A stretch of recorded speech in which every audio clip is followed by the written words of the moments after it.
Hello दोस्तों, कैसे हो आप सभी। स्वागत है आपका अपने यूट्यूब चैनल पर। तो जैसा कि आपको पता होगा कि हम जो आरआरबी एनटीपीसी के जो प्रैक्टिस सेट चल रहे हैं, जिन्हें कि नवीन सर करवा रहे हैं आरडब्ल्यूए पर, तो उसका हम रिवीजन कर रहे हैं। और जो ये प्रैक्टिस सेट है उसकी ये पीडीएफ है जो नवीन सर करवा रहे हैं। ये कंप्लीट हैंड रिटन नोट्स की पीडीएफ है। ये आपको हमारे टेलीग्राम चैनल पर मिल जाएगी, वहाँ से आप ये पीडीएफ डाउनलोड कर सकते हैं। और ये पीडीएफ आपको जो है कम्प्लीटली हैंड रिटन नोट मिलेगी। और जो टेलीग्राम है उसका लिंक आपको डिस्क्रिप्शन में मिल जाएगा, वहाँ से आप पीडीएफ डाउनलोड कर सकते हैं। तो चलिए शुरू करते हैं अपनी वीडियो को। तो इसमें पहला प्रश्न है कि उज्जैन में अगला कुंभ मेला किस वर्ष आयोजित किया जाएगा। तो ये 2028 में आयोजित होगा। जो कुंभ मेला है वो 4 जगह लगता है, हरिद्वार, प्रयागराज, उज्जैन और नासिक। जो कुंभ मेला लगता है वो 12 वर्षों में लगता है और महाकुंभ 144 वर्षों में लगता है। इस साल जो महाकुंभ लगा था वो प्रयागराज में हुआ था और ये 13 जनवरी से लेकर 26 फरवरी तक हुआ था। 45 दिन ये चला था। इसकी जो थीम रखी थी वो थी स्वर्णिम भारत विरासत और विकास। जो क्षेत्रवार जिला बनाया गया था इसके दौरान वो महाकुंभ क्षेत्र बनाया गया था। रेडियो, इसमें जो रेडियो चैनल लॉन्च किया गया था वो कुंभवाणी एफएम चैनल लॉन्च किया गया था।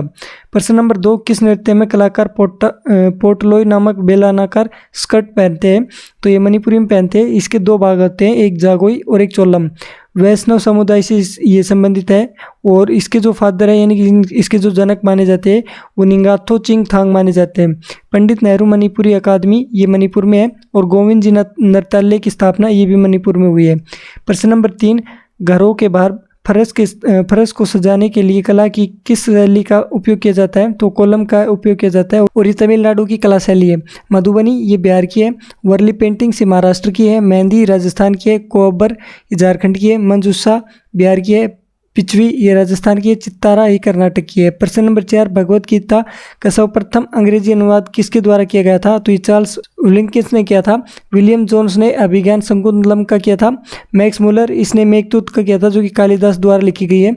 जो महाभारत का इंग्लिश ट्रांसलेशन किया था वो केएम गांगुली, कृष्ण मोहन गांगुली ने किया था। रामायण का इंग्लिश ट्रांसलेशन ये आरटीएच ग्रिफ्ट ने किया था। पुराण जो कि विष्णु पुराण है उसका हेमन ने किया था। और उपनिषदों का फारसी अनुवाद ये दारासिको ने किया था और इसने शीर अकबर के नाम से किया था। प्रश्न नंबर 5, नोबेल पुरस्कार की कितनी श्रेणियां होती है। ये 6 श्रेणियां होती है। 9000 जो नोबेल पुरस्कार है ये 1901 में शुरू हुआ था। उस समय इसमें 5 श्रेणियाँ थी, जिसमें फिजिक्स, केमिस्ट्री, मैथ, पीस यानी कि शांति, लिटरेचर, साहित्य में दिया जाता था। और जो छठी फील्ड है ये इकोनॉमिक्स की है जो कि 1969 में जोड़ी गई थी। प्रथम भारतीय ये 1913 में मिला था। जो नोबेल की घोषणा होती है वो 8 अक्टूबर को होती है और ये प्रदान किया जाता है दिसंबर में और ये स्वीडन में दिया जाता है। प्रश्न नंबर 6, इंटरपोल का मुख्यालय। तो इसका जो मुख्यालय वो लियोन में है। इंटरपोल इसका जो फुल फॉर्म है वो इंटरनेशनल क्रिमिनल पुलिस ऑर्गेनाइजेशन है। इसमें 196 देश हैं। इसकी स्थापना 1923 में वियना ऑस्ट्रिया में हुई थी।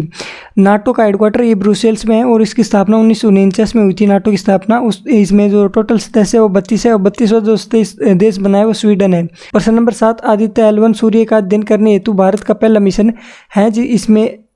इसमें L1 का क्या अभिप्राय है। तो इसका में जो L1 का अभिप्राय है लैग्रैंजियन पॉइंट, ये इसरो द्वारा भेजा गया है जो कि 2 सितंबर 2023 को गया है। और इसमें जो रॉकेट यूज़ की गई थी वो PSLV C57 यूज़ की गई थी। भारत का पहला मानव युक्त अंतरिक्ष यान ये इसरो द्वारा भेजा जाएगा।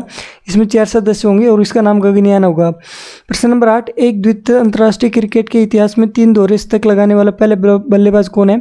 तो रोहित शर्मा है। सचिन तेंदुलकर, इन्होंने 200 रन बनाए थे साउथ अफ्रीका के खिलाफ और रूप स्विंग स्टेडियम में बनाए थे, ये ग्वालियर में है।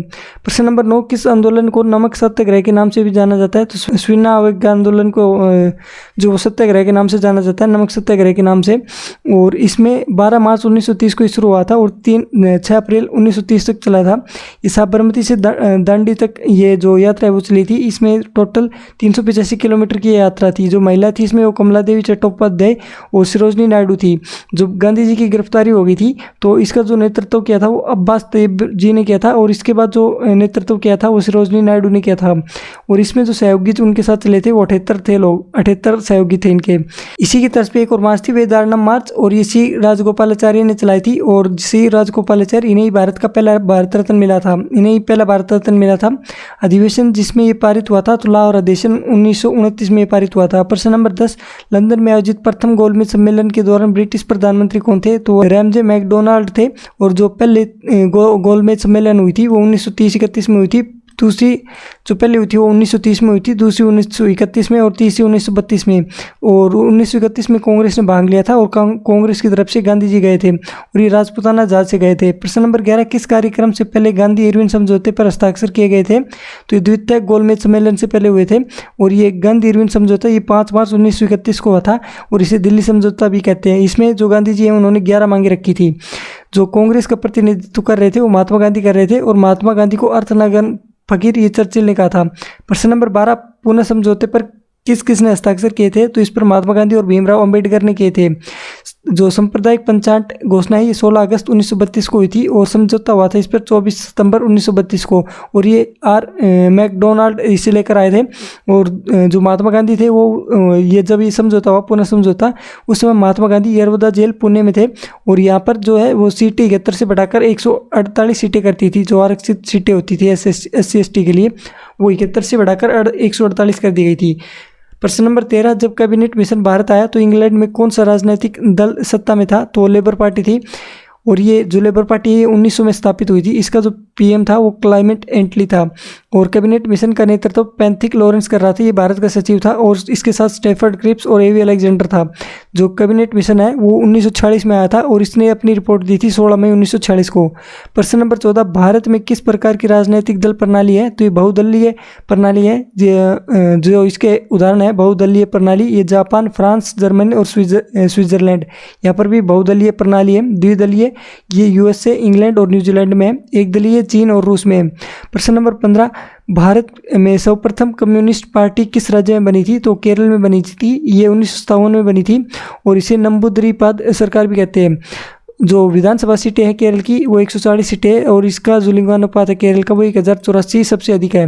पहले गैर कांग्रेसी PM ये 1977 में बने थे मोरारजी देसाई और इनकी जो पार्टी थी वो जनता पार्टी थी। प्रश्न नंबर 16, कौन से व्यक्ति ने स्वतंत्र भारत में के प्रथम गृह मंत्री के रूप में कार्य किया था? तो सरदार वल्लभ भाई पटेल थे और ये पहले वाइस प्राइम मिनिस्टर भी थे। पहले रक्षा मंत्री बलदेव सिंह थे, पहले कृषि मंत्री राजेंद्र प्रसाद थे, श्रम मंत्री बाबू जगजीवन राम थे, स्वास्थ्य मंत्री राजकुमारी अमृत कौर थी, कानून मंत्री भीमराव अंबेडकर थे, वित्त मंत्री ये षणमुख शेट्टी थे, रेलवे और परिवहन मंत्री जॉन मेथाई थे। प्रश्न नंबर 17, भारतीय संविधान और विधायिका में इनके प्रकटन के अनुसार अधिनियम और नीतियों का कालानुक्रम तो जो सबसे पहले आया था वो IT एक्ट आया था, उसके बाद सूचना का अधिकार, शिक्षा का अधिकार और फिर दिव्यांग अधिकार अधिनियम आया था। ये दिव्यांग अधिकार अधिनियम ये 2019 में आया था। IT एक्ट 2000 में आया था, RTI एक्ट 2005 में आया था। संसद में ये 12 मई 2005 को पेश हुआ था। राष्ट्रपति ने जो इस पर हस्ताक्षर किए थे वो 15 जून 2005 को किया था और ये लागू हुआ था 12 अक्टूबर 2005 को।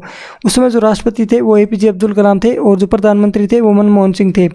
RTE एक्ट यानी राइट टू एजुकेशन ये 2009 में आया था, जिसमें 6 से 14 वर्ष के जो बच्चे होते हैं उनके जो शिक्षा वो अनिवार्य कर दी थी।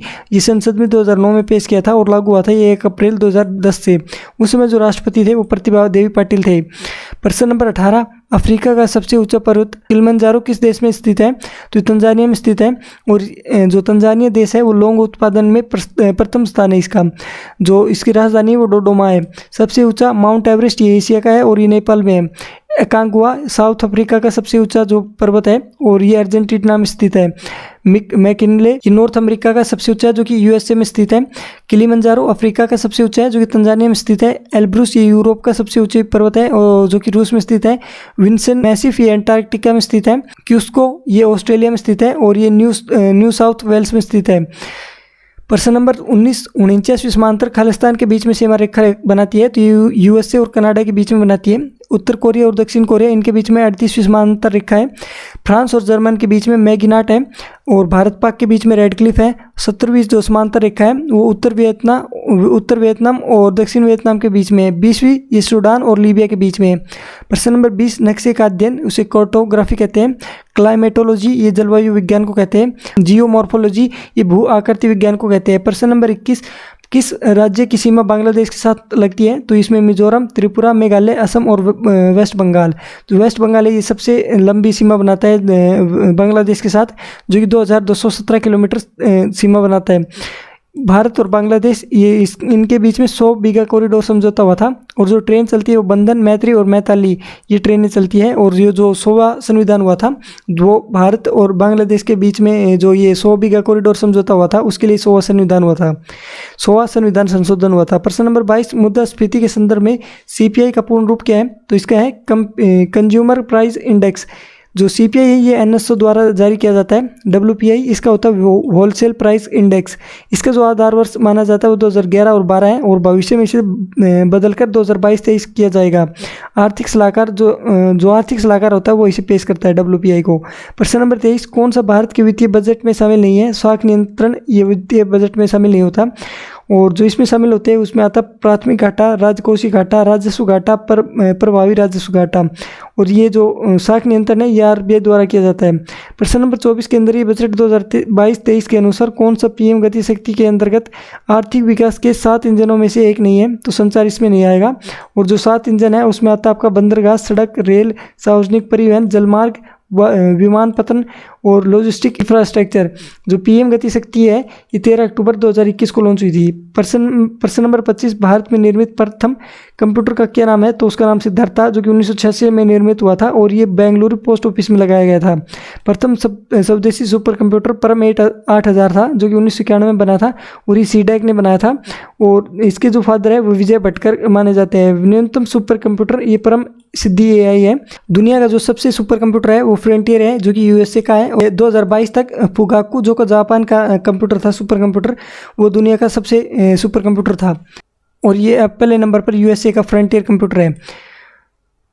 तो ये प्रैक्टिस सेट नंबर 19 था, जो मैंने आपको कंप्लीट रिवाइज करवा दिया। वीडियो आपको कैसी लगी कमेंट बॉक्स में जरूर बताइए। पीडीएफ आपको हमारे टेलीग्राम चैनल पर मिल जाएगी और टेलीग्राम चैनल का लिंक आपको डिस्क्रिप्शन में मिल जाएगा, वहाँ से आप ये पीडीएफ डाउनलोड कर सकती हैं। तो इस वीडियो में इतने ही, मिलते हैं आपसे अगली वीडियो में, तब तक के लिए धन्यवाद।